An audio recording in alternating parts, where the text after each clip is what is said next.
जय श्री कृष्ण, राधे राधे दोस्तों। अभी 16 अक्टूबर को शरद पूर्णिमा है, जिसे आप कोजागरी पूर्णिमा, रास पूर्णिमा आदि नामों से भी जानते हैं। अश्विन मास की पूर्णिमा भी कहते हैं इसे। पूरे वर्ष में केवल इसी दिन चांद 16 कलाओं में परिपूर्ण होता है। इस दिन कोजागर व्रत भी करा जाता है, जो कौमुदी व्रत के नाम से आप लोग जानते। इसी दिन श्री कृष्ण भगवान ने माँ रास रचाया था और इसी दिन चंद्रमा के किरणों से अमृत बरसता है। इसी प्रकार कई विचार या प्रश्न हमारे मन में भी आते हैं कि शरद पूर्णिमा के दिन किन बातों का हम ध्यान रखें। इस दिन चांद की रोशनी में खीर क्यों रखी जाती है? शरद पूर्णिमा के दिन ऐसा क्या करें और क्या न करें? इस दिन क्या ऐसा उपाय या माँ उपाय करें जिससे माँ लक्ष्मी प्रसन्न हो? इन सभी सवालों का जवाब इस वीडियो में है। आप ये वीडियो जरूर पूरी देखें और सुने। शरद पूर्णिमा के दिन ही माँ लक्ष्मी समुद्र मंथन से प्रकट हुई थी और इसी दिन माँ लक्ष्मी का पूरी श्रद्धा और भक्ति के साथ पूजा अर्चना करने पर माँ हमारी मनोकामना जरूर पूरी करती है। इस दिन किसी का अहित नहीं करना चाहिए और शरद पूर्णिमा के दिन ब्रह्मचर्य का पालन करना अति आवश्यक है। वैसे तो शरद पूर्णिमा के दिन दान करना शुभ माना जाता है, लेकिन यदि आपको इस दिन अगर दान करना है तो आपको सूर्यास्त के पहले ही दान करना पड़ेगा।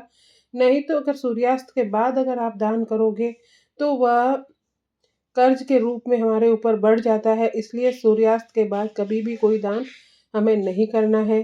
शरद पूनम पर सफेद वस्त्र धारण करना शुभ माना जाता है। काले वस्त्र हमें नहीं धारण करने हैं और इस दिन चूल्हे पर कढ़ाई अवश्य चढ़ाए, किंतु कच्चा खाना नहीं बनाना है, हमें कुछ मीठे में जरूर बनाना चाहिए। और दूसरा मन में ये विचार आता है कि खीर क्यों रखी जाती है। इसमें धर्म में, हमारे धर्म जो हिंदू धर्म है उसमें ये मान्यता है कि रात्रि में जब चंद्रमा अमृत की वर्षा करता है और शरद पूनम के दिन चावल और गाय के दूध से जो खीर बनती है, बनाकर ही उसे चंद्रमा की रोशनी में रखा रखा जाता है। इसके पीछे भी एक वैज्ञानिक कारण है कि दूध में लैक्टिक एसिड होता है और चंद्रमा की तेज रोशनी से ये एसिड उपस्थित दूध में जो बैक्टीरिया होता है उसे अधिक बढ़ा देता है और चांदी के बर्तन में रोग प्रतिरोध क्षमता बढ़ाने की क्षमता होती है। चंद्रमा का प्रकाश शरद पूर्णिमा के दिन काफी अधिक होने के कारण इसीलिए खीर को चांद की रोशनी में रखना हमारे लिए बहुत फायदेमंद होता है। और इसका अगर हम सुबह सेवन करते हैं तो हमारे शरीर की अधिकतर बीमारियां भी ठीक होती है। कहीं लोग इस असमंजस में भी रहते हैं कि इस दिन हम क्या करें और क्या ना करें। शरद पूर्णिमा के दिन लोगों का मानना भी है कि चंद्रमा की रोशनी में बैठकर अगर सुई में धागा पिरोने की कोशिश करी जाए तो धार्मिक मान्यता है कि ऐसा करने से चंद्रमा की रोशनी हमारी आंखों में जाती है, जिससे आंखें तेज होती है। इस दिन इस दिन चांदी के बर्तन में भोजन करने से भी व्यक्ति की या हमारी मानसिक या शारीरिक तकलीफें दूर होती है। शरद पूर्णिमा के दिन पति पत्नी को अपनी काम वासना पर काबू पाना चाहिए। इसी के साथ इस दिन नशीले पदार्थों का भी सेवन हमें नहीं करना चाहिए। शरद पूर्णिमा के दिन गर्भवती जो महिला होती है उनको चंद्रमा का दर्शन अत्यंत लाभकारी होता है। गर्भवती महिला चंद्रमा के दर्शन करवाने चाहिए और गर्भ में पल रहे बच्चे पर भी स्वास्थ्य का अच्छा प्रभाव पड़ता है। इस दिन चंद्रमा को जल भी चढ़ाना चाहिए। ऐसा करने से अस्थमा का रोग जो होता है उससे भी छुटकारा मिलता है। अब है कुछ माँ उपाय जिससे माँ लक्ष्मी तो प्रसन्न होगी ही होगी, साथ ही अपने घर के कष्ट भी दूर होंगे। इसमें पहला उपाय है कि चंद्रमा की रोशनी में रात्रि के समय अगर आप घी रखोगे और उसी घी से दीपावली पर दीपक जलाए, ऐसा करने से माँ लक्ष्मी की असीम कृपा हमें प्राप्त होगी और घर में सुख और समृद्धि भी बढ़ती है।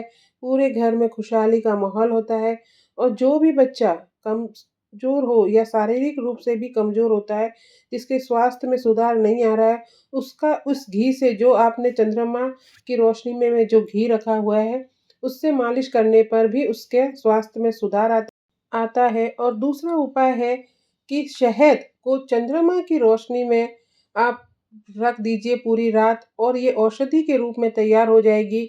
जो भी बच्चा मंद बुद्धि हो या जिसकी याददाश्त कमजोर हो, जिसको जल्दी से या कोई जल्दी से थक जाता है, उसे इस औषधि रूपी शहद का रोज़ सेवन कराइए और धीरे-धीरे उसमें परिवर्तन चालू हो जाएगा।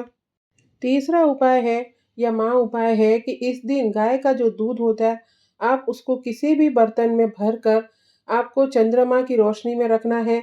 उसके बाद उस दूध को पूरे घर में आपको छिड़काव करना है। ऐसा करने से घर में उपस्थित सारी नकारात्मक ऊर्जा, कुंडली में अगर पितृ दोष हो या काल सर्प दोष हो, वो भी इससे दूर होता है।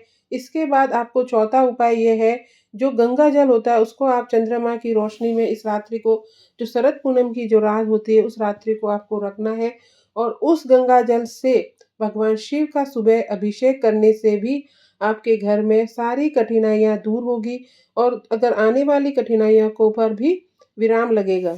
इन उपायों को करने के बाद आपको एक बात और बता दें कि इसी दिन समुद्र मंथन के दौरान जो शरद पूनम की जो रात थी, इसी दिन माँ लक्ष्मी प्रकट हुई थी और वह अपने वाहन पर बैठकर भ्रमण पर निकलती है और इस दौरान जो भी भक्त उनकी माँ की आराधना या भक्ति से उनका पूजा पाठ करता है, उन पे अपनी कृपा ज़रूर बरसाती है। इसी के साथ अगर आपको ये वीडियो पसंद आए तो ज़रूर लाइक करें, शेयर करें और सब्सक्राइब करें। जय श्री कृष्णा, राधे राधे।